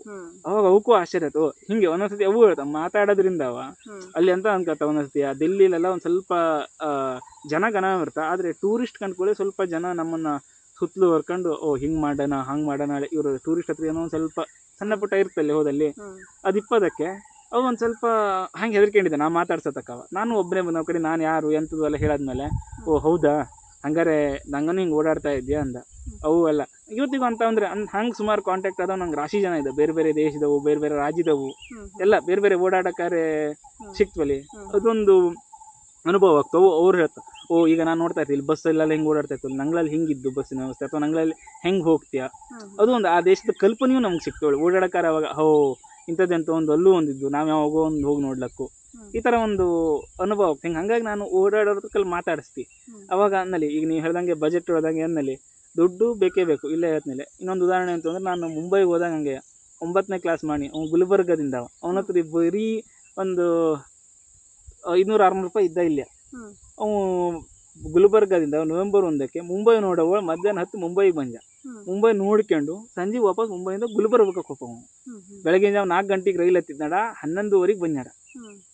ಹಿಂಗೆ ಅಂದರೆ ಅವಕ್ಕೆ ಎಂಥದ್ದು ದುಡ್ಡು ಭಾಷೆ ಹೈಸ್ಕೂಲ್ ವ್ಯಾಪ ಮಾಡಿ ಗುಲ್ಬರ್ಗದಿಂದ ಈ ಒಂದು ತಿರುಗುವಳ ಕುತೂಹಲ ಇದ್ದಾಗ ಅದೊಂದು ಅದಾಗದೆ ಎಲ್ಲವನ್ನು ಕ್ರಿಯೇಟ್ ಮಾಡ್ಕೊಡ್ತು ಹೇಳಕ್ಕು. ಒಂದೊಂದು ಸತಿ ಎಷ್ಟೋ ಸತಿ ಆಗ್ತಿಲ್ಲ, ಆದರೆ ಕೆಲವೊಂದು ಸತಿ ಅದೊಂದು ಹೊಸ ಅನುಭವವನ್ನೇ ನಮ್ಗೆ ಕೊಡ್ತು. ಈ ರೀತಿಯಾಗಿ ಹೋಗಿ ಆಗಿರ್ತಲ್ಲಿ ಒಂದು ಧೈರ್ಯವನ್ನು ನಮ್ಮಲ್ಲಿ ತತ್ತು. ನಾನು ಎಲ್ಲಿ ಬೇಕಾದ್ರೂ ಹೋಗಲಿ ನಾನು ಬತ್ತಿ ಹೇಳೋ ಒಂದು ಧೈರ್ಯವನ್ನು ನನಗೆ ತಂದು ಕೊಡ್ತು. ಈಗ ಮೊದಲೇ ಆಗಿದ್ರೆ ನನಗೆ ಮನೆಯಿಂದ ಹೊರ ಹೋಗೋದಂದ್ರೆ ಒಬ್ಬನೇ ಹ್ಯಾಂಗೆ ಹೋಗೋವನ ಇಲ್ಲಿಂದ ಅಂದರೆ ಫಸ್ಟ್ ಎಲ್ಲ ಹುಬ್ಳಿಗೆ ಹೋಗಲ್ಲೇ ಹ್ಯಾಂಗೆ ಹೋಗೋವನ ಫಸ್ಟಿಂದ ಹಂಗೆ ಅನಿಸ್ತಿತ್ತು. ಈಗ ಎಲ್ಲಿ ಬೇಕಾದ್ರೂ ಬಿಡು ನಾ ಹೋಗಿ ಬರ್ತೀನಿ, ನನಗೆ ಅದಂತೂ ತಿಳಿತು, ಹೆದರಿಕೆಂಬ ಕೆಲಸ ಇಲ್ಲ. ಈಗ ನಿಮ್ಗೆ ಒಬ್ಬನೇ ಹೋಗೋದು ರೂಢಿ ಆಗೋತ್ತು ಅಲ್ವಾ? ಒಬ್ಬನೇ ಹೋಗೋದು ರೂಢಿಯಾಗಿ ಒಂದು 5-6 ವರ್ಷ ಆಗೋತ್ತು, ಈಗ 6-7 ವರ್ಷ ಆಗೋತ್ತು. ಅದು ಹೆಂಗೆ ಅಂದರೆ ನಿಮ್ಗೆ ಅನುಕೂಲ. ಈಗ ನಾವು 4 ಜನ ಹೋದಾಗ ಅಂತ ಆಗ್ತಂದ್ರೆ ನಾವು 4 ಜನದ ಸಂತಿಗೆ ಹೊಂದಾಣಿಕೆ ಮಾಡ್ಕೊಂಡು ಹೋಗೋಕ್ಕಾಗ್ತು. ಈಗ ಎಲ್ಲರಿಗೂ ಇರೋಕ್ಕಾಗ್ತು. ಮತ್ತು ಎಲ್ಲರಿಗೂ ನಮ್ಮಷ್ಟೇ ಈಗ ನನಗೆ ಯಾವುದೋ ಒಂದು ಜಾಗ ಒಂದು ರಾಶಿ ನೋಡೋಗಳಿರ್ತು. ಈಗ ಅವಕ್ಕೆ ಬೇರೆ ಮತ್ತೆಂತ ಒಂದು ಮಾಡೋಗಳಿರ್ತು. ಆ ಥರ ಆದಾಗ ಅಂದರೆ ಆ ಥರ ಜಾಗಗಳು ಆಗಿರ್ತಿಲ್ಲ ಕೆಲವೊಂದು ಸಲ. ಈಗ ನನಗೆ ಯಾವುದೋ ಒಂದು ದೇವಸ್ಥಾನದಲ್ಲಿ ಎಂತೋ ಒಂದು ಮಾಡೋಗಳಿತ್ತಪ್ಪ, ಅಥವಾ ನಂಗೆ ಯಾವುದೋ ಒಂದು ಜಾಗದಲ್ಲಿ ಇಂಥದ್ದೊಂದು ಮಾಡ್ಕೊಂಬರೋಗಳಿತ್ತಪ್ಪ, ಅದು ಆಗ್ತು. ಅಥವಾ ನಂಗೆ ಅಲ್ಲೆಲ್ಲೂ ಖರೀದಿ ಮಾಡೋಗಳು ಇರ್ತಿಲ್ಲ, ನಾನು ಹೋದಾಗ ಅಲ್ಲೆಲ್ಲೂ ಖರೀದಿ ಮಾಡೇ ಬಿಡ್ತಿ ಹೇಳಿಲ್ಲ, ಅವಕ್ಕೆ ಹಂಗಿರ್ತಿಲ್ಲ, ಬಂದಿರ್ತಿ ಖರೀದಿ ಮಾಡೋಗಳು ಇರ್ತು. ಅವಾಗೆಲ್ಲ ಟೈಮ್ ಹೋಗಿರ್ತು. ಅಂಥದ್ದಲ್ಲಿ ಸಂದರ್ಭದಲ್ಲಿ ಎಷ್ಟೋ ಸತಿ ಅದು ವರ್ಕೌಟ್ ಆಗ್ತಿಲ್ಲ. ಹಾಗಾಗಿ ನಾನು ಜಾಸ್ತಿ ಒಬ್ಬನೇ ಹೋಗ್ತೀನಿ. ಮತ್ತು ನಾನು ಹೋಗೋದು ಹಂಗೆ ಹೋದರೆ ಒಂದು 20 ದಿವಸ 25 ದಿವಸ ಅದು ಎಲ್ಲರಿಗೂ ಅನುಕೂಲ ಆಗ್ತಿಲ್ಲ. ಈಗ 20-25 ದಿವಸ ಬಿಟ್ಟು ಹಿಂಗೆ ಓಡಾಡೋದು ಏನಿರ್ತಲ್ಲಿ ಅದು ಎಲ್ಲರಿಗೂ ಆಗ್ತೂ ಇಲ್ಲ. ಮತ್ತು ಅಲ್ಲಿ ಹೋದಾಗ ಆಹಾರದ ವ್ಯತ್ಯಯ ಆಗ್ಲಕ್ಕು, ಅಥವಾ ಹವಾಮಾನ ವೈಪರೀತ್ಯ ಆಗ್ಲಕ್ಕು, ಅಥವಾ ಭಾಷೆಯ ಸಮಸ್ಯೆ ಆಗ್ಲಕ್ಕು. ಇದನ್ನೆಲ್ಲ ನೀವು ಹೆಂಗೆ ಮ್ಯಾನೇಜ್ ಮಾಡ್ತೀರಿ? ಅದು ಒಂದು ಇದಿದೆ. ಈಗ ನಾನು ಶಾಕಾಹಾರಿ, ನಿಮಗೂ ಗೊತ್ತಿದ್ದು, ನಾನು ಮಾಂಸ ಏನು ತಿಂತಿಲ್ಲ. ಈಗ ಎಷ್ಟೋ ರಾಜ್ಯಗಳಿಗೆ ಹೋದರೆ ಎಷ್ಟೋ ಕಡೆ ನಿಮಗೆ ಒಂದು ಶಾಕಾಹಾರಿ ಆಹಾರ ಸಿಗೋದೇ ಕಷ್ಟ. ಅಂದರೆ ಅದು ನನಗೆ ಭಾಳ ಕಡೆ ಅನುಭವ ಆಗಿದೆ. ಅಂಥ ಟೈಮಲ್ಲಿ ಹಣ್ಣು ಹಂಪಲಂತೂ ಹಾಗೇ ಆಯ್ತು. ಅದು ಬಿಟ್ಟು ಭಾರತದಲ್ಲಿ ಎಲ್ಲೋದು ವೆಜಿಟೇರಿಯನ್ ಫುಡ್ ಹೇಳೋದು ಆಪ್ಷನ್ ಇದ್ದೇ ಇರ್ತು. ಆದರೆ ನಾನು ಈಗ ಇತ್ತೀಚೆಗೆ ಒಂದು ಏನು ಪ್ರಯಾಣವನ್ನು ಬೆಳೆಸಿದ್ನಲ್ಲಿ ಚೈನಾ ಮತ್ತು ಹಾಂಗ್ಕಾಂಗ್ ದೇಶಕ್ಕೆ ಹೋಗಿದ್ದೆ. ಅಲ್ಲಿ ವೆಜಿಟೇರಿಯನ್ ಹೇಳೋ ಒಂದು ಕಾನ್ಸೆಪ್ಟು ಹೇಳೋದೇ ಇಲ್ಲ, ವೆಜ್ಜು ಹೇಳೋ ಆಪ್ಷನ್ನೇ ಇಲ್ಲ. ಶಾಕಾಹಾರ ಸಸ್ಯಾಹಾರ ಹೇಳೋದೊಂದು ಅದರ ಅಲ್ಲಿ ಜನ ಸಸ್ಯ ತಿಂಬೋದು. ಅಂದರೆ ಸಸ್ಯ ಅಂದರೆ ಎಲೆ, ಹಣ್ಣು, ಕಾಯಿ, ಇಷ್ಟೇ, ತರಕಾರಿ, ಅದೇ ಸಸ್ಯ. ಅದರಿಂದ ಎಂಥ ಮಾಡೋದೆಲ್ಲ ಇಲ್ಲ, ಅದನ್ನು ಹಾಗೆ ತಿಂಬೋದೇ ಸಸ್ಯಾಹಾರ. ಒಂದು ಬೇಯಿಸ್ಕೊಂಡು ತಿನ್ನು ಇಲ್ಲ ಹಸಿ ತಿನ್ನು, ಅದರಲ್ಲಿ ಅದೇ ಸಸ್ಯಾಹಾರ. ಅದು ಬಿಟ್ಟರೆ ಅವು ತಿಂಬೋದು ಪೂರ್ತಿ ದನ, ಕುರಿ, ಕೋಳಿ, ಹಂದಿ, ಹಾವು, ಜಿರಳೆ. ಅಂಥ ಸಂದರ್ಭದಲ್ಲಿ ನಮ್ಗೆ ಗೊತ್ತಂತ ಅಂತಂದರೆ ಅವ್ರು ಹೋಟ್ಲ್ ಹೋಗ್ಕೊಂಡು ಕೇಳಲು ನಮಗೆ ಗೊತ್ತಿಲ್ಲ. ಎಂತಕ್ಕೆಂದ್ರೆ ಅವು ಯಾರೂ ನಾವು ಮಾತಾಡೋ ಒಂದೇ ಒಂದು ಭಾಷೆಯನ್ನು ಅವು ಮಾತಾಡ್ತಿಲ್ಲ. ಅವಕ್ಕೆ ಅದು ಅಂದರೆ ಅವಕ್ಕೆ ಅವ್ರ ಭಾಷೆ ಬಿಟ್ಟರೆ ಬೇರೆ ಭಾಷೆ ಗೊತ್ತಿಲ್ಲ. ಆದರೆ ಜನ ನೀನು ಕೇಳಿದ್ರೆ ನಿನಗೆ ಅದಕ್ಕೆ ಸಹಾಯ ಮಾಡಿಕೊಡ್ತಾ, ಇಲ್ಲೇ ಅದರಲ್ಲಿ ಇದರಲ್ಲಿ ಗೊತ್ತಿಲ್ಲ ತಂಗಳದ್ದು ಎಂತ ಇದ್ದು ಇಂದಾಗೆ ನಂಗೆ ಅಲ್ಲಿ ಭಾಷಾಂತರವನ್ನು ಯೂಸ್ ಮಾಡ್ಕೊಂಡು ಒಂದು ಟ್ರಾನ್ಸ್ಲೇಟರ್ ಏನು ಸಿಕ್ತಲ್ಲಿ ಅದನ್ನು ಯೂಸ್ ಮಾಡ್ಕೊಂಡೇ ಮಾತಾಡ್ತಿದ್ದೆ. ಮತ್ತು ಅಲ್ಲಿ ಹವಾಮಾನನೂ ಒಂದು ಸ್ವಲ್ಪ ಚೇಂಜ್ ಇತ್ತು. ನಮ್ಮಲ್ಲಿ ಹವಾಮಾನದಂಗೆ ಆಗಿರ್ತಿದೆ. ನಾನು ಹೋಗಿದ್ದು ಚಳಿಗಾಲದಲ್ಲಿ. ನಮ್ಮ ಚಳಿಗಾಲದಲ್ಲಿ ನಮಗೆ ಇಲ್ಲಿ ಭಾಗದಲ್ಲಿ ನಮ್ಗೆ ಅಷ್ಟು ಚಳಿ ಗೊತ್ತಾಗ್ತಿಲ್ಲ. ಆದರೆ ಅದು ಓದೋದಂಗೆ ಉತ್ತರ ಭಾಗಕ್ಕೆ ಓದೋದಂಗೆ ಶೀತ ಗಾಳಿ ಅಂದರೆ ಎಂಥದ್ದು ನಾನು ಫಸ್ಟ್ ಟೈಮ್ ಗೊತ್ತಾಗಿದ್ದೆ ನಂಗೆ ಅಲ್ಲಿ. ಈಗ ಎಷ್ಟು ದಿವಸ ಇದ್ದಿದ್ರಿ ಅಲ್ಲಿ ನೀವು? ನಾನೊಂದು 18 ದಿವಸ ಇದ್ದಿದ್ದೆ ಅಲ್ಲಿ. ಸಮುದ್ರದ ಬದಿ ನಿಂತ್ಕೊಂಡ್ರು ಶೀತ ಗಾಳಿ ಬೀಸಾಕಾರೆ ನಾನು ನಡುಗ್ತಿದ್ದೆ, ಹಿಂಗೆ ಗಡ ಗಡ ಗಡ ಗಡ ನಡುಗಪ್ಪ. ಅಲ್ಲಿ ಶೂ ಹಾಕಿರೋದು ಹೊರಗೆ ಬರಲಾಗ್ತಿಲ್ಲ. ಅಂಥದ್ರಲ್ಲಿ ನಾನು ಶೂ ತಗೊಂಡೇ ಹಾಕ್ಕೊಂಡಿಲ್ಲ ಅಲ್ಲಿ. ನಾನೊಂದು ಹಿಂಗೆ ಫಸ್ಟ್ ಸಮುದ್ರದ ಹತ್ರ ಹೋದಿ, ಇಲ್ಲ ನೀ ಸೆಕೆ ಇತ್ತು, ಹಿಂಗೆ ಇದ್ದು ಆರಾಮ್ ಓಡಾಡ್ಲಕ್ಕೂ ಒಂದು ಸಣ್ಣ ಶಾರ್ಟು ಚಡ್ಡಿ ಹಾಕ್ಕೊಂಡು ಓಡಾಡ್ಬಿಟ್ರು ಎಲ್ಲ ಬೇಕಾದ್ರೂ ಓಡಾಡ್ಲಕ್ಕೊಳ್ಳೋ ಧೈರ್ಯದ ಮೇಲೆ ಹೋದವ ನಾನು. ಅಲ್ಲಿ ಹೋಗಿ ನೋಡೋ ತಕ್ಕ ಮ್ಯಾಲೆ ಹೋಗ್ತಿ ಫಸ್ಟ್ ಚೂರು ಹೋದೆ, ಸ್ವಲ್ಪ ಚಳಿ ಶುರುವಾತು. ನಂಗೆ ಇಲ್ಲಿಂದ ಹವಾಮಾನ ವ್ಯತ್ಯಾಸ ಅಲ್ಲಿ ಅದು ಒಂದಿತ್ತು. ಇನ್ನೊಂದು ಸ್ವಲ್ಪ ಮ್ಯಾಲೆ ಹೋಗೋ ತಕ್ಕ ಗಡ ಗಡ ನಡಕ್ತಾ ಇದೆ. ಏಕದಮ್ ಅಲ್ಲೊಂದು ಕೋಟ್ ತಗೊಂಡೇ ಬಿಟ್ಟು ಮರುದಿವಸ ಇನ್ನೊಂದು ಚೂರು ಮ್ಯಾಲೆ ಹೋದಿ, ಕೆಟ್ಟ ಚಳಿ, ಗ್ಲೌಸು, ಸಾಕ್ಸು ಎಲ್ಲ ಹಿಂಗೆ ಟೊಪ್ಪಿ ಗಿಪ್ಪಿ ಅಷ್ಟು. ಈ ಇದಿದ್ದಲ್ಲಿ ಚೀನಾ ಮಹಾಗೋಡೆಗೆ ಹೋಗಿ ಅಲ್ಲಿ ಹೋಗ್ಬೇಕಾದ್ರೆ ನಡುಕ್ತಾ ಇದ್ದು ಗಡ ಗಡ. ಅಲ್ಲಿ ಹೋಗಿ ಕೈಯೆಲ್ಲ ಮರಗಡ್ತಾ ಇದ್ದು. ಅಲ್ಲಿ ಹೋಗಿ ಪಟ ಪಟ ಪಟ ತಗೊಂಡು ಅಷ್ಟು ಹಾಕ್ಕೊಂಡು ಇಲ್ಲ ಇಲ್ಲ ಚೈನಾ ಭಾರತದಷ್ಟೇ ಹೇಳಕ್ಕು. ಅಲ್ಲಿ ಒಳಿಯೋದಲ್ಲವ, ನಾನು ಅಲ್ಲಿ ಹಾಸ್ಟೆಲ್ ಮಾಡ್ಕೊಂಡು ಒಳ್ದಿದ್ದೆ. ಎಲ್ಲ ಹಾಸ್ಟೆಲ್ ಈ ಒಬ್ಬಂಟಿಗರಾಗಿ ಏನು ಓಡಾಡ್ತೀವಿ ಹ್ಮ್ ಹಾಸ್ಟೆಲ್ ಒಳಗೆ ಭಾರಿ ಬೆಸ್ಟ್ ವ್ಯವಸ್ಥೆ. ಹ್ಮ್ ನಮ್ಗೆ ಒಬ್ಬರಿಗೆ ಒಂದು ಹಾಸಿಗೆ ಕೊಡ್ತಾ, ದಿಂಬು ಕೊಡ್ತಾ, ಕಪಾಟ್ ಕೊಡ್ತಾ, ಲಾಕ್ ಕೊಡ್ತಾ, ಹ್ಮ್ ಕುಡಿಯಲ್ಲೇ ನೀರು ಎಲ್ಲದೂ ಇರ್ತು, ಅಡುಗೆ ಮನೆ ಇರ್ತು ಅಲ್ಲಿ. ನೀವೇ ಮಾಡ್ಕೊಂಡು ನಾವೇ ಮಾಡ್ಕೊಂಡ್ರೆ ಅಡುಗೆ ಮನೆಯೂ ಇರ್ತು. ಮೇಲಿಂದ ಸಪ್ರೇಟ್ ಅಂದರೆ ಒಂದು 3-4 ಬಾತ್ರೂಮು ಇದು ಎಲ್ಲದು ಸಪ್ರೇಟೇ ಇರ್ತು. ಹಾಗೆ ಸಮಸ್ಯೆ ಆಗ್ತಿಲ್ಲ. ಮೇಲಿಂದ ಕುಡಿಯೋ ನೀರಿನ ವ್ಯವಸ್ಥೆ ಇರ್ತು. ಮತ್ತು ನಮ್ಮಂಗೆ ಒಬ್ಬೊಬ್ಬರಿಗೆ ಓಡಾಡೋದು ಬಂದು ಸುಮಾರು ಜನ ಸಿಗ್ತಾ ಇಲ್ಲ. ಯಾಕಂದರೆ ಅದು ಒಬ್ಬೊಬ್ಬರಿಗೆ ಬಪ್ಪೋದನ್ನ ಹುಡುಕ್ಯತ್ತ. ಈಗ 4-5 ಜನ ಬಪ್ಪ ಹೋಟ್ಲು ಬುಕ್ ಮಾಡ್ಕೊಬಿಡ್ತಾ. ಅದರಿಂದವ 4 ಬೇರೆ ಬೇರೆ ಜಾಗದಿಂದ ಬಂದವು ಸಿಗ್ತಾ. ಹಾಗಾಗಿ ನಾನು ಹಾಸ್ಟೆಲಲ್ಲಿ ಹೋಯ್ತು. ಇದು ಹಾಸ್ಟೆಲಲ್ಲಿ ಉಳಿಯಲು ಶುರು ಮಾಡಿದ್ದು ಯಾವಾಗಿಂದ ಅಂದರೆ, ನಾನು ಈ ಫಸ್ಟು ಪ್ರಯಾಣ ಶುರು ಮಾಡಿದಾಗಿಂದನೂ ಫಸ್ಟ್ ನನಗೆ ಈ ಹಾಸ್ಟೆಲ್ ಕಾನ್ಸೆಪ್ಟ್ ಅಷ್ಟು ಗೊತ್ತಿತ್ತಿಲ್ಲ. ನಾನು ಒಂದ್ಸತಿ ಉತ್ತರ ಭಾರತದ ಟ್ರಿಪ್ ಮಾಡೋದು ಹೋದಾಗ ನನಗೆ ಈ ಹಾಸ್ಟೆಲ್ನ ಕಲ್ಪನೆಗಳು ಬಂತು. ಅದನ್ನು ನಮ್ಮ ರೈಲ್ವೇಸವು ಕೊಡ್ತಾ ಹಾಸ್ಟೆಲ್ ಅವು ಮತ್ತೆಲ್ಲೂ ಸಿಕ್ಕಿದ್ದಿಲ್ಲ. ಅಂದರೆ ರೈಲ್ವೆ ಪ್ಲ್ಯಾಟ್ಫಾರ್ಮ್ಗಳಲ್ಲಿ ನಾನು ಯಾವಾಗ ರೈಲ್ವೆ ಬುಕ್ ಮಾಡಲ್ಲ ಹಂಗೆ ಅಂದರೆ ಕರ್ನಾಟಕದಿಂದ ಹೊರಗೆ ಯಾವಾಗ ನಾನು ಓಡಾಡೋದು ಶುರು ಮಾಡಿದ್ನ, ಅವಾಗಿಂದ ನನ್ನೊಂದು ರೈಲ್ವೆ ಒಂದು ಓಡಾಟ ಶುರು ಮಾಡಿದೆ. ನಂಗೆ ರೈಲ್ವೇದವ್ರದ್ದೇ ಅಲ್ಲಿ ಹೋಟೆಲ್ಗಳಿರ್ತು. ಎಷ್ಟೊತ್ತಿಗೆ ಹೋದ್ರು ಅಂದರೆ ಬುಕ್ ಹಾಕೊಂಡಿರ್ತು. ಕೆಲವೊಂದು ಸತಿಯ ಹಾಸ್ಟೆಲ್ಗಳು ಸಿಕ್ತು, ಊಟ ಅಲ್ಲೇ ಸಿಕ್ತು ರೈಲ್ವೇದಲ್ಲಿ. ಅಲ್ಲಿ ನಿಮ್ಗೆ ವೆಜ್ ಸಿಕ್ಕೇ ಸಿಕ್ತು ರೈಲ್ವೆ ಸ್ಟೇಷನ್. ಭಾರತದಲ್ಲಿ ಚೈನಾದಲ್ಲಿ ಹೆಂಗಾದ್ರು ಅಂದ್ರೆ ಅಲ್ಲಿ ಚೈನಾನು ಹಂಗೆ ಹಾಸ್ಟೆಲಲ್ಲಿ ವ್ಯವಸ್ಥೆ ಇರ್ತು. ಅಲ್ಲೂ ರೈಲ್ವೆ ಇದರಲ್ಲಿ ಇರ್ತಲ್ಲ, ರೈಲ್ವೇದಲ್ಲಿ ಬರೀ ಲಾಂಜ್ಗಳು ಇಷ್ಟ ಇರ್ತು. ಹೊರಗಡೆ ಬಂದಾಗ ನಿಮ್ಗೆ ಹಾಸ್ಟೆಲ್ಗಳು ಬೇಕಾದಷ್ಟು ಇತ್ತು. ಅಲ್ಲೆಲ್ಲ ಮೆಟ್ರೋಗಳು ಸಿಕ್ಕಾಪಟ್ಟೆ ಕನೆಕ್ಟಿವಿಟಿ ಇದ್ದು. ಎಲ್ಲ ಹಳ್ಳಿಗೂ ಸುಮಾರು ಸಿಕ್ಕಾಪಟ್ಟೆ ಜಾಗದಲ್ಲಿ ಮೆಟ್ರೋ ಹೋದ್ವು. ಅವು ಇನ್ನೂ ಕಟ್ತಾ ಇದ್ದವು. ಸಿಕ್ಕಾಪಟ್ಟೆ ದೊಡ್ಡದಾಗಿ ದೇಶ ಒಂದು ಚಲೋ ಮಾಡಿ ಕಟ್ಟಿದ್ದ. ಅಲ್ಲಿ ಹಾಸ್ಟೆಲ್ಗಳು ಸಿಕ್ತಿತ್ತು. ನಾನು ಇಲ್ಲಿಂದವ ಈ ನಮ್ಮ ಖಡಕ್ ರೊಟ್ಟಿ ಬತ್ತಲ್ಲಿ, ಖಡಕ್ ರೊಟ್ಟಿ ಶೇಂಗಾ ಚಟ್ನಿ ತಗೊಂಡು ಹೋಗ್ಬಿಟ್ಟಿದ್ದೆ. ಒಂದು 50-60 ರೊಟ್ಟಿ, ಒಂದಿಷ್ಟು ಶೇಂಗಾ ಅಲ್ಲಿ ಹೋಗ್ಕೊಂಡು ಎಂತ ಇಲ್ಲ ಹೋಗ್ಕೊಂಡು ಶುಣ್ಣೆ ಎತ್ತಿದ್ದೆ. ಅಂದರೆ ಅವು ಮೊಸರು ಕೊಡ್ತಿದ್ದೆ ನನಗೆ. ಅದರಲ್ಲೂ ಮೊಸರಲ್ಲೇ ಹೆಂಗೆ ಬರೀ ಗಟ್ಟಿ ಇದು ಮೊಸರಲ್ಲ, ಅದು ಯೋಗ ಇಟ್ಟಾಡ ಒಂದು ಸ್ವಲ್ಪ ಇದಿರ್ತು. ಅಂದರೆ ಸ್ವಲ್ಪ ನಮ್ಮ ಶ್ರೀಖಂಡನಂಗೆಲ್ಲ ಪೂರ್ತಿಯ ಸ್ವಲ್ಪ ಸ್ವೀಟು ಅದೊಂದು ಫ್ಲೇವರ್ ಹಾಕಿರ್ತ, ಅದು ಜಾಸ್ತಿ ಇತ್ತು. ಆವಾಗ ಒಂದು ಸ್ವಲ್ಪ ರುಚಿನೂ ಬಂದಂಗೆ ಆಗ್ತಿತ್ತು ನನಗೆ. ಈಗ ಯಾಕಂದರೆ ರೊಟ್ಟಿಗಂತೂ ರುಚಿ ಇಲ್ಲ. ಇದಕ್ಕೆ ನಾನು ಅಲ್ಲಿಂದ ಹಾಕೊಂಡಿದ್ದು ಬರೀ ಖಾರದ ಚಟ್ನಿ. ಮೊಸರು ಒಂದು ಚಪ್ಪೆ ಆಗೋತು ಅಂದರೆ ನಂಗೆ ಶೀನದಂತೂ ಇರ್ತಿಲ್ಲ ಅಲ್ಲಿ ತಿಂಬಲ್ಲಿ. ಹಾಗಾಗಿ ಸ್ವಲ್ಪ ಹಿಂಗೆ ತಗೋತಿದ್ದೆ. ಒಂದು ದಿವಸ ನೇರಳೆ ಹಣ್ಣಿಂದ ಅಥವಾ ಒಂದು ದಿವಸ ಬೇರೆ ಯಾವುದೋ ಒಂದು ಹಿಂಗೆ ಅವನೊಂದು ಹಣ್ಣಿಂದು, ದ್ರಾಕ್ಷಿ ಹಣ್ಣು ಎಲ್ಲ ಫ್ಲೇವರ್ ಅದರಲ್ಲಿ. ಅದನ್ನು ತಗೊಂಡು ಮೊಸರು ಹಾಕೊಂಡು ಕಲ್ಸ್ಕೊಂಡು ತಿಂದ್ಬಿಡೋದು. ಅದೇ ಆಹಾರ. ಎಂತಕ್ಕೆಂದ್ರೆ ನನಗಲ್ಲಿ ಹೊರಗೋಗಿ ಎಂಥವ್ರು ತಿಂತೀಯಲ್ಲ ಕೇಳಲೂ ಗೊತ್ತಿಲ್ಲ ನಂಗೆ. ಅವ್ರ ಹತ್ರಕ್ಕೆ ಎಂತ ಕೇಳೋವಳಿ ಅವು ಹೇಳಿದ್ದು ವೆಜ್ಜ ನಾನ್ ವೆಜ್ ಹೇಳಲು ಗೊತ್ತಿಲ್ಲ. ಹಂಗೇಳಿ ಅವು ಒಬ್ರಲ್ಲಿ ಅದೊಂದಿದ್ದು. ಈ ಬ್ಯಾಸಿಗೆ ಟೈಮ್ ಬಂದರೆ ಅವು ನಮ್ಮಂಗೆ ಮಗೆ ಬೀಜ ಬಿಸ್ಕೊಂಡು ಕುಡಿಯೋದು ಅದು ಎಲ್ಲ ಇದ್ದು. ಒಂದು ದಿವಸ ಅಲ್ಲಿ ಮಗೆ ಬೀಜ ಜ್ಯೂಸು ಕುಡ್ದು ನಾನು. ಅದು ಒಂದಿತ್ತು. ಹಿಂಗೆ ಹೊಸ ಅನುಭವ ಆಗ್ತು ಅಲ್ಲಿ. ಮತ್ತೊಂದು ಎಂತ ಆಯ್ತು ಅಂದರೆ, ಅಲ್ಲಿ ಜನ ರಾಶಿ ಸಹಾಯ ಮಾಡೋದಕ್ಕೆ. ಫಸ್ಟ್ ದಿವಸ ನಂಗೆ ಹೋದಾಗ ಎಂಥದೂ ಗೊತ್ತಿಲ್ಲ. ಅಲ್ಲಿ ನಮ್ಮ ಮೊಬೈಲು ವರ್ಕ್ ಆಗ್ತಿಲ್ಲ, ಅಂದರೆ ಸಿಮ್ಮು ನಮ್ಮದು ಬತ್ತಿಲ್ಲ, ಇಂಟರ್ನೆಟ್ಟು ಬತ್ತಿಲ್ಲ, ನಮ್ಮದು ಈ ಆ್ಯಪ್ಗಳು ನಾವು ಯಾವ್ದು ಯೂಸ್ ಮಾಡ್ತಿಲ್ಲ, ವಾಟ್ಸಪ್ಪು ಮ್ಯಾಪು ಅದು ಯಾವುದೂ ಅಲ್ಲಿ ವರ್ಕ್ ಆಗ್ತಿಲ್ಲ. ಅದಷ್ಟು ಬ್ಯಾನು ಅಲ್ಲಿ. ಇನ್ಸ್ಟಾಗ್ರಾಮ್ ಅಷ್ಟುದು. ಇವಾಗ ಗೂಗಲ್ ಟ್ರಾನ್ಸ್ಲೇಟರು ಬ್ಯಾನು ಅಲ್ಲಿ. ಎಲ್ಲದೂ ಬ್ಯಾನು. ನನ್ನ ಫೋನಲ್ಲಿ ಬೇರೆ ಚಾರ್ಜ್ ಇಲ್ಲ, ನನ್ನ ಹತ್ರ ಪವರ್ ಬ್ಯಾಂಕು ಇಲ್ಲ. ಚಾರ್ಜರ್ ಇದ್ದು ಆ ಚಾರ್ಜರು ಗೊತ್ತಿಲ್ಲ. ಆ ಚಾರ್ಜರ್ ಅಂತ ಗೊತ್ತಿಲ್ಲ ಅಂದರೆ ನಮ್ಮದೆಲ್ಲ ರೌಂಡ್ ಪಿನ್ನು, ಅವ್ರದ್ದೆಲ್ಲ ಹೆಂಗೆ ಅಂದರೆ ಚೂಪೊಂದು. ಹಂಗೆ ಆದ್ಕೊಳ್ಳೆ ನನಗೆ ಚಾರ್ಜಿ ಹಾಕಲು ಆಗ್ತಿಲ್ಲ ಅಲ್ಲಿ. ಆದರೆ ಅಲ್ಲಿ ಜನ ಭಾರಿ ಸಹಾಯ ಮಾಡ್ದೆ ನನಗೆ. ಅಂದರೆ ರಾಶಿ ಅಂದ್ರೆ ರಾಶಿ ಹೆಲ್ಪ್ ಮಾಡ್ದೆ. ಅವು ಸೊಗ ಹಿಂಗೆ ಕುಂದ್ಕೊಂಡೊಬ್ಬ ಅಲ್ಲಿ ಯಾರೋ ಗೇಮ್ ಆಡ್ತಾ ಇದ್ದ. ಕುಂತ್ರು ಕೇಳಿದ್ ನಂಗೆ ಹಿಂಗೆ ನನ್ನ ಮಕ್ಕ ನೋಡ್ಕೊಳ್ಳೋ ಗೊತ್ತಾಯ್ತು. ಇವ್ ಇಲ್ಲವಲ್ಲ, ಇವ್ಗೆ ಭಾಷೆ ಗೊತ್ತಿಲ್ಲ. ಅವನೇ ಬಂದು ಟ್ರಾನ್ಸ್ಲೇಟರ್ ಹಿಡ್ದ. ಅವನೇ ಬಂದು ನನ್ನ ಹತ್ರ ಕೇಳ್ದ, ಈಗ ನೀನು ಎಲ್ಲಿ ಹೋಗೋವು ಎಂಥದ್ದು ಏನು ಎಲ್ಲ. ಅವಾಗ ನನ್ನ ಹತ್ರ ಒಂದು ಫೋಟೋ ಇತ್ತು ಇಂಥಲ್ಲಿ ಹೋಗೋವಳದು. ಫಸ್ಟ್ ದಿವಸ ಅದೊಂದೇ ದಿವಸ ನನ್ನ ಹತ್ರ ಬುಕ್ಕಿಂಗ್ ಇದ್ದಿದ್ದು. ಬಾಕಿ ಎಲ್ಲ ಸುಮ್ಮನೆ ಹೆಸರಿಗಷ್ಟೇ ಬುಕ್ಕಿಂಗ್ಗಳು ಮಾಡಿ ದುಡ್ಡು ಕೊಟ್ಟಿದ್ದಿಲ್ಲ ಅಂತದಿಲ್ಲ. ಇದೊಂದು ಜಾಗದ ಬುಕ್ಕಿಂಗ್ ಇತ್ತು ನನ್ನ ಹತ್ರಕ್ಕೆ. ಅಲ್ಲಿ ಹೋಗಿ ದುಡ್ಡು ಕೊಟ್ಟು ಬುಕ್ ಮಾಡ್ಕೊಂಡು, ಅಂದರೆ ಮಾಡ್ಕೊಂಡಿದ್ದಿತ್ತು. ಇದು ಬಾಕಿ ಬದಿಗೆಲ್ಲ ಹಂಗೆ ಮಾಡಿದ್ದು. ಹೋಗ್ಬೇಕಿದ್ದು ಒಂದು ತಾಸು ಮೊದಲು ಯಾವುದ್ರಲ್ಲಿ ನೋಡ್ಕೊಂಡು ಬುಕ್ ಮಾಡ್ಕೊಂಡು ಜಾಗ ಸಿಕ್ಕೊಳ್ಳೋ ಹಾಸ್ಟೆಲಿಗೆ. ಅಲ್ಲೆಲ್ಲ ಹಾಸ್ಟೆಲಲ್ಲೂ ರಾಶಿ ಜನ ಇರ್ತಾರೆ. ಹಂಗೆ ಮಾಡಿ ಅಲ್ಲಿ ಹೋಗಿ ಫಸ್ಟು trip.com ಒಂದು ಸಿಮ್ ತಗೊಂಡು. ಇಲ್ಲಾಂದ್ರೆ ಅಲ್ಲಿ ಅಂತಂದ್ರೆ ನಾವು ಇಲ್ಲಿ ಕನೆಕ್ಟ್ ಆಗೋ ಅಂದರೆ, ನಾನು ಭಾರತದ ಜೊತೆ ಮಾತಾಡೋ ಅಂದರೆ ಒಂದು VPN ತಗೊಳ್ಳವು, ಅಂದರೆ ಬೇರೆ ನೆಟ್ವರ್ಕು ಇಲ್ಲಿ ಕನೆಕ್ಟ್ ಆಗ್ತಿಲ್ಲವು. ಇಲ್ಲೇ ಈ trip.com ಒಂದು ಸಿಮ್ ತಗೊಂಡು ಅದ್ರಲ್ಲಿ ಹೆಂಗೆ ಬಂತು ಅಂದರೆ ಅವು VPN ವಿತ್ತೇ ಕೊಡ್ತಾರೆ. ನಂಗೆ ಇಲ್ಲಿದು ವರ್ಕ್ ಆಗ್ತು, ಅಲ್ಲಿದು ವರ್ಕ್ ಆಗ್ತು ಅವಾಗ. ಹಾಗಾಗಿ ನಂಗೆ ಇಂಟರ್ನೆಟ್ ಬೇಕೇ ಬೇಕಲ್ಲ, ನಂಗೆ ಓಡಾಡಲ್ಲ ಅಲ್ಲಿ. ಇಲ್ಲಿ ಹೆಂಗೆ ಮಾತಾಡೋದು ಅಂಥದ್ದು ಸಮಸ್ಯೆ ಆಗ್ತು. ಹಂಗೆ ಮಾಡ್ಕೊಂಡು ಒಂದು ಟ್ರಿಪ್ ಮಾಡಿದ್ವಿ. ಚೈನಾ ಒಂದು ಆಯ್ತು, ಹಾಂಗ್ಕಾಂಗಲ್ಲೂ ಜನ ರಾಶಿ ಸಹಾಯ ಮಾಡ್ತಾರೆ. ಅಲ್ಲೂ ಒಂದು 3 ದಿವಸ ಇದ್ದಿದ್ದು. ಹಾಗಾಗಿ ಖರ್ಚು ಹಾಗೆ ಅಲ್ಲಿ ಖರ್ಚು ಸಿಕ್ಕಾಪಟ್ಟೆ ಎಲ್ಲ ಆಗ್ತಿಲ್ಲ. ಅಲ್ಲಿ ಜಾಸ್ತಿ ಖರ್ಚು ಪದಿಲ್ಲ ಅಂದರೆ ಬುಲೆಟ್ ಟ್ರೈನಲ್ಲಿ ಓಡಾಡೋಕ್ಕಾರೆ ಮಾತ್ರ. ಆದರೆ 1,000-1,500 ಕಿಲೋಮೀಟ್ರ ಬರೀ 3 ತಾಸಿಗೆ ಹೊಡಿತಾವೆ ಬುಲೆಟ್ ಟ್ರೈನಲ್ಲಿ. 3-3.5 ತಾಸಿಗೆ 1,000 ಕಿಲೋಮೀಟ್ರ್ ಅಂದರೆ ಅದು ಕೊಟ್ಟರು ಖುಷಿ ಆಗ್ತದೆ ನಮಗೆ. ವಿಮಾನಲ್ಲಿ ಹೋದಂಗೆ ಹೋಗಿ 10 ನಿಮಿಷ ಮೊದಲು ಬುಕ್ ಮಾಡ್ಕೊಂಡು ಹತ್ತಿ ಹೋಗ್ಪತ್ತಪ್ಪ.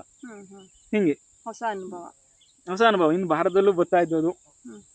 ಭಾರತದಲ್ಲಿ ಬಪ್ಪದ್ರೊಳಗೆ ಒಂದ್ಸತಿ ಓಡಾಡ್ಕೊಂಡು ಬಂದು ಹೇಳೋದೊಂದು ಖುಷಿ ಇದ್ದು. ಅಲ್ಲಿ ಬಂದಮೇಲೆ ಮತ್ತೆ ಓಡಾಡವ. ಹಾಗಾಗಿ ಅದೊಂದಿದ್ದು. ಅಲ್ಲಿ ಅದೇ ಆಹಾರ ಸಮಸ್ಯೆ ಅಂತ ಹೇಳಿದ್ಮೇಲೆ ಹೆಂಗೆ ಹೇಳಿ. ಚೀನಾಕ್ ಹೋಗುವಂದಲ್ಲಿ ಎಷ್ಟು ಕೆಜಿ ಇಳಿದ್ರಿ ನೀವು?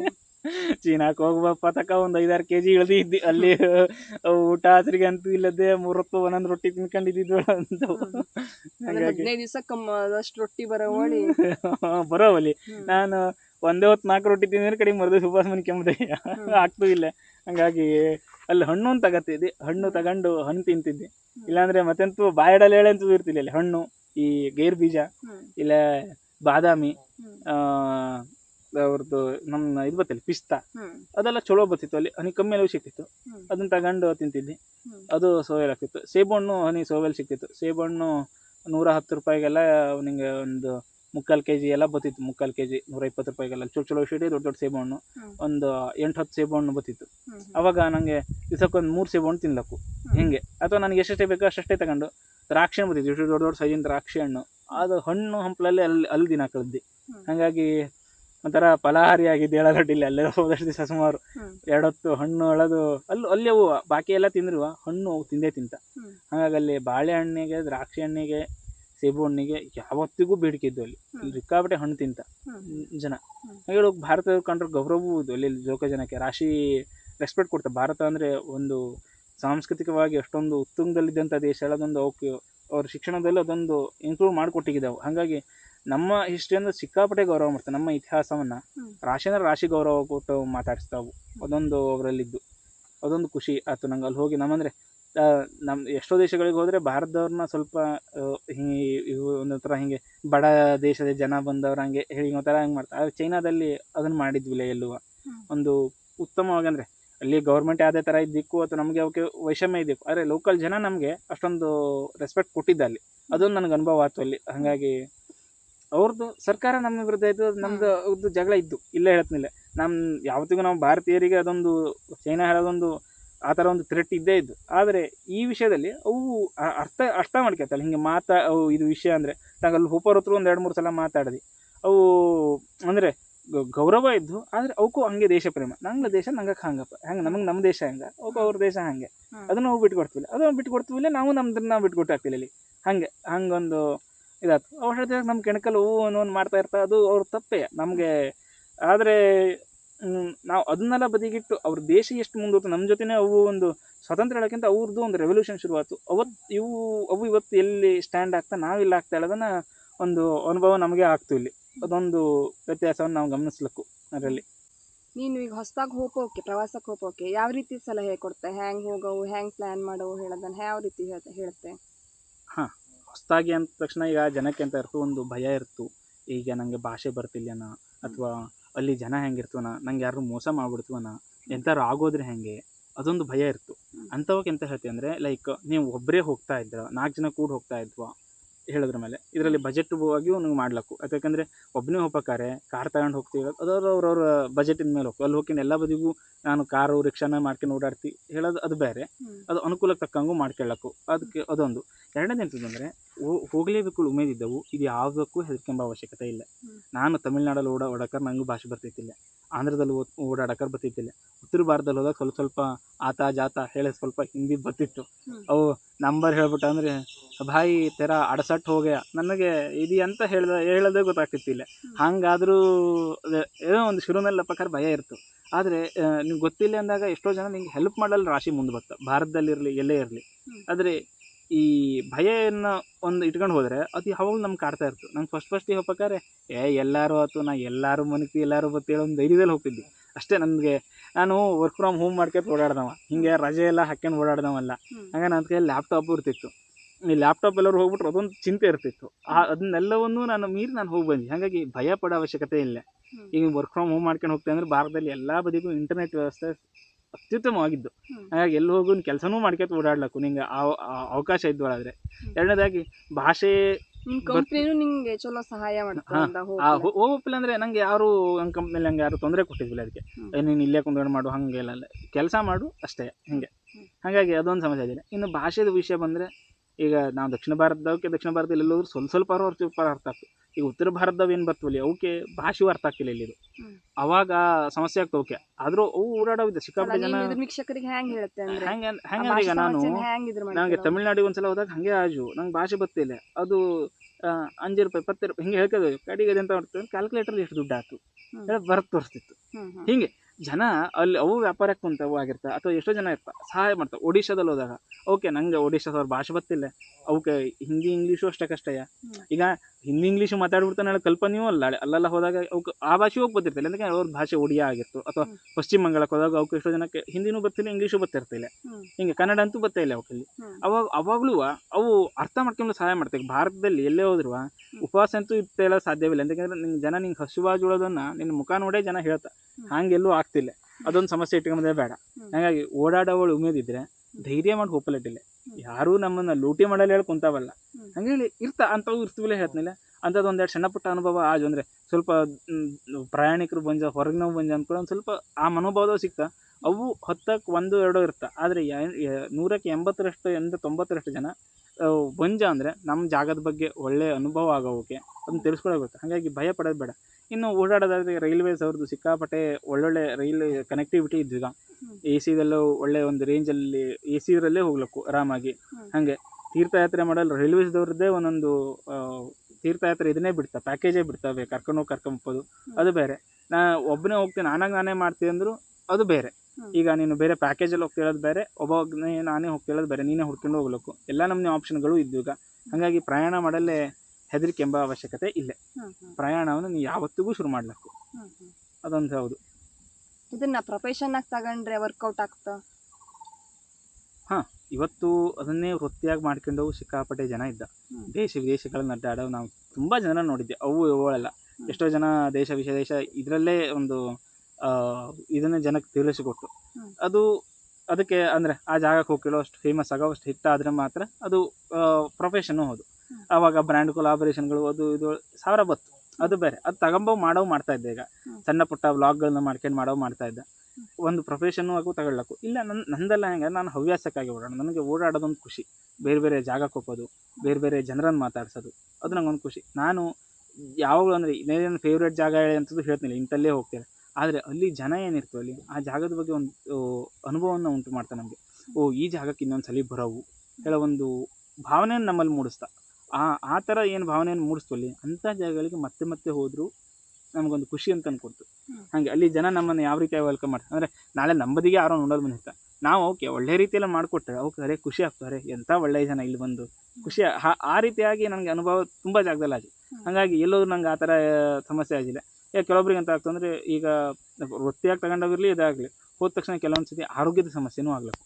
ಈಗ ಇಲ್ಲಿಂದ ಬೇರೆ ಕಡೆ ಹೋಗಿರ್ತಾ ಅದು ಒಂದೆರಡು ಸತಿ ನಂಗೆ ಆಗಿತ್ತು. ಆದರೆ ಹಂಗಿದ್ದಾಗ ಹಿಂಗೆ ಹೊರಗೆ ನಾವು ಬಂದಾಗ ನಂಗೆ ರಾಜಸ್ಥಾನದಲ್ಲೆಲ್ಲ ಒಳ್ಳೊಳ್ಳೆ ಹೋಟೆಲ್ಗಳವೇ ನಂಗೆ ಔಷಧಿಗೆ ಕರ್ಕೊಂಡೋಗಿ ಬಂದು ಇಂಥದ್ದೆಲ್ಲ ಮಾಡಿದ್ದ. ಹಾಗಾಗಿ ನನಗೆ ಇವತ್ತುವರೆಗೂ ಅಂಥ ಅಹಿತಕರ ಘಟನೆಗಳು ಯಾವುದೂ ಆಗಿಲ್ಲ. ಇದು ಆಗ್ಲಕ್ಕೂ ಜನಕ್ಕೆ ಕೆಲವೊಬ್ರಿಗೆ ಆಗ್ಲಕ್ಕೂ ಕೆಲವೊಬ್ರಿಗೆ ಆಗ್ತಿಲ್ಲ.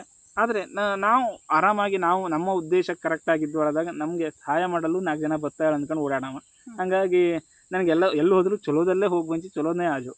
ಹಾಗಾಗಿ ಅನ್ನಲಿ ಈ ವೃತ್ತಿಯಾಗಿ ತಗೊಂಡು ಮಾಡೋಕ್ಕೂ ಇದು ಒಂದು ವೃತ್ತಿನೇ. ನಾಳೆ ಇವತ್ತಿನದಲ್ಲಿ ಜನ ನೋಡ್ತಾ 4 ಜಾಗ ನೋಡೋವರ್ತು ಹೋಪಲಾಗಿರ್ತಿಲ್ಲ ಅಂಥವು ನೋಡ್ತಾ ವೃತ್ತಿಯಾಗೂ ಮಾಡ್ಲಕ್ಕು ಹವ್ಯಾಸಕ್ಕೂ ಮಾಡ್ಲಕ್ಕು ಹೆದರಿಕೆಂಬ ಕೆಲಸ ಇಲ್ಲ, ಎಲ್ಲಿ ಬೇಕಾದ್ರೂ ಹೋಗಿ ಬರ್ಲಕ್ಕು. ಹಾಗೆ ನಾನು ಹೇಳೋದು. ನೀವು ಭಾರತದಲ್ಲಿ ಈಗ ಯಾವ್ಯಾವ ಬದಿ ಹೋಗಿ ಬಂದೆ ನೀನು?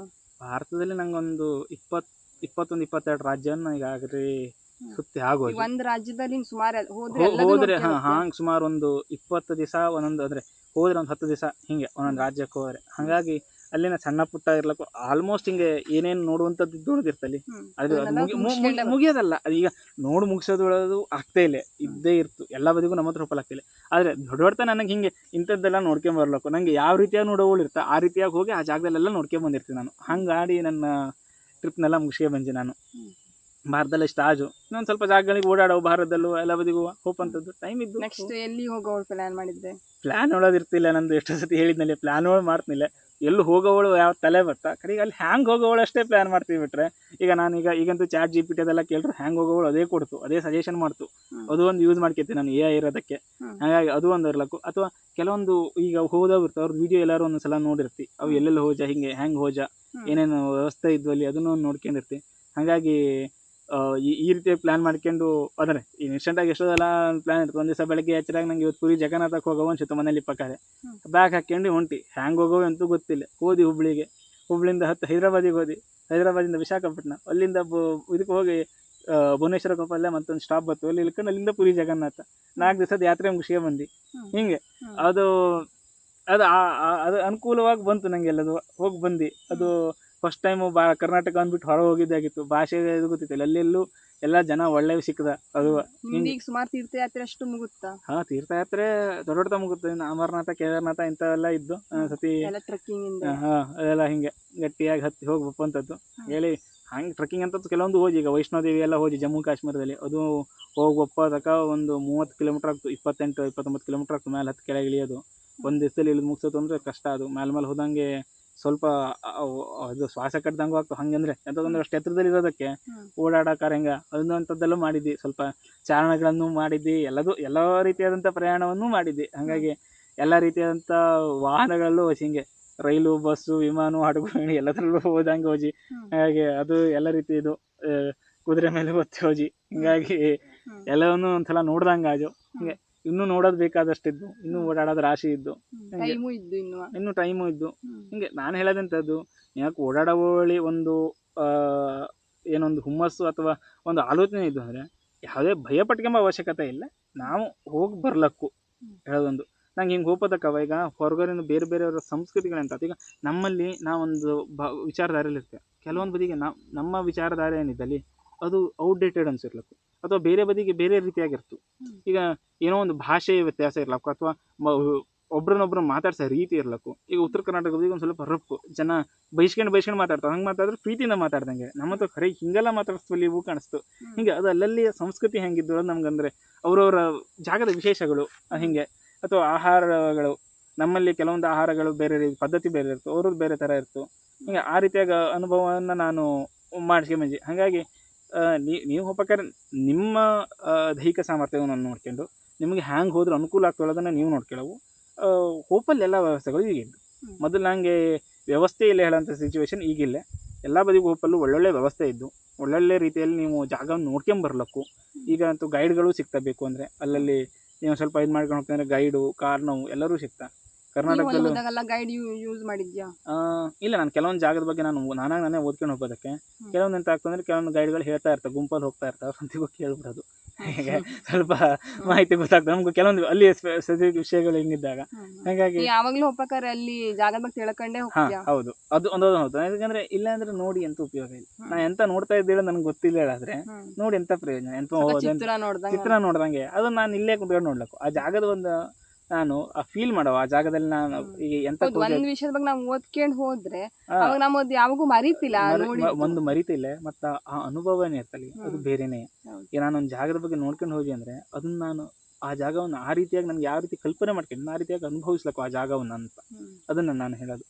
ಹಾಗಾಗಿ ಅದು ಒಂದು ಹೊಸ ಅನುಭವನೇ ಆಯ್ತು ನನಗೆ. ನಾನು ಬೇರೆ ಬೇರೆ ಜಾಗದಲ್ಲಿ ಓಡಾಡತಕ್ಕ ನನಗೆ ಬೇರೆ ಬೇರೆ ಅನುಭವದಿಂದ ಬೇರೆ ಬೇರೆ ರೀತಿಯಾದ ಕಲ್ಚರ್ಗಳು ಯಾವ ಥರ ಇದ್ದು ಬೇರೆ ಬೇರೆ ರಾಜ್ಯಗಳಲ್ಲಿ ಅವು ಯಾವ ರೀತಿ ಜನರನ್ನು ಆದರಣ ಕರೀತಾ ಅದೆಲ್ಲದೂ ಒಂಥರ ಗೊತ್ತಾಯ್ತು. ಹಾಗಾಗಿ ಒಂದು ಖುಷಿ ಆಯ್ತು ಈ ಇಷ್ಟೆಲ್ಲ ಓಡಾಡ್ಕೆ ಬಂದಿದ್ದು. ಇನ್ನೂ ಓಡಾಡೋದಿದ್ದು, ನಿಂಗನೂ ಎಲ್ಲ ಓಡಾಡಿ ನಿನಗೆ ಅನುಕೂಲ ಆದರೆ ಹೇಳೋದು ನಾನು ಹೇಳೋದು ಅಷ್ಟೇ. ಹೇಳೋದು ನಂದು ಒಂದು 2 ಮಾತು ಅಷ್ಟೇ ನಾ ಹೇಳೋದು. ಜೊತೆಗೆ ಮಾತಾಡ್ಕೋತ ಎಷ್ಟೊತ್ತು ಒಳ್ಳೆ ನೋಡಿದ್ನಿಲ್ಲ. ನಂಗೆ ಇನ್ನೊಂದು ವಿಮಾನ ಹತ್ತಿ ಹೋಗೋದಿದ್ದು. ಈಗ ಪ್ಲಾನೇ ಮಾಡಿದ್ದಿಲ್ಲ ಹೇಳಿದ್ದೆ. ಇಲ್ಲೇ ನಮ್ಗೊಂದು ವಿಮಾನ ನಾನು ಮರ್ತೋಜಿ ನಂಗೆ ಈಗ ಹೋಗೋದಿದ್ದಿತ್ತು. ಹಾಗಾಗಿ ಹಂಗಾರೆ ಅಡ್ಡಿಲ್ಲ. ಎಲ್ಲರಿಗೂ ಹೇಳ್ತಿ ಈ ಎಂತಾರು ಇದ್ರೆ ಲೈಕ್, ಶೇರು, ಸಬ್ಸ್ಕ್ರೈಬ್ ಅಂತೂ ಮಾಡೇ ಮಾಡ್ತೀನಿ. ನಿಂಗೆ ಗೊತ್ತಿದ್ದು ಕಮೆಂಟ್ ಮೂಲಕ ತಿಳಿಸ್ಕೊಡಿ. ಅತ್ತಿಗೆ ಚಾನಲಲ್ಲಿಗೂ ಹಾಕಿ ನನ್ನ ಚಾನಲಿಗೂ ಹಾಕ್ತಿ. ಎಲ್ಲರೂ ನೋಡಿ ಪ್ರೀತಿಯಿಂದ ಗಿರೀಶ್ ಹೇಳಿ ಒಂದು ಚಾನಲ್ ಇದ್ದು. ನಾನು ಸಿಗೋಣ ಮತ್ತೆ ಮುಂದಿನ ಸತಿ ಬಂದಾಗ ಮತ್ತೆ ಮಾತಾಡೋದು. ಅಡ್ಡಿಲ್ಲ ಹಂಗಾರೆ. ಈ ವಿಡಿಯೋ ಇಷ್ಟ ಆದರೆ ನಿಮಗೆ ಲೈಕ್ ಮಾಡಿ, ಶೇರ್ ಮಾಡಿ, ಸಬ್ಸ್ಕ್ರೈಬ್ ಮಾಡಿ. ಈ ವಿಡಿಯೋ ಇಷ್ಟ ಆಜು ಅನ್ಕಂಜಿ. ಮತ್ತೆಂತಾದ್ರು ಡೌಟ್ ಇದ್ದರೆ ಕಮೆಂಟ್ ಮೂಲಕ ತಿಳಿಸಿ. ಧನ್ಯವಾದಗಳು.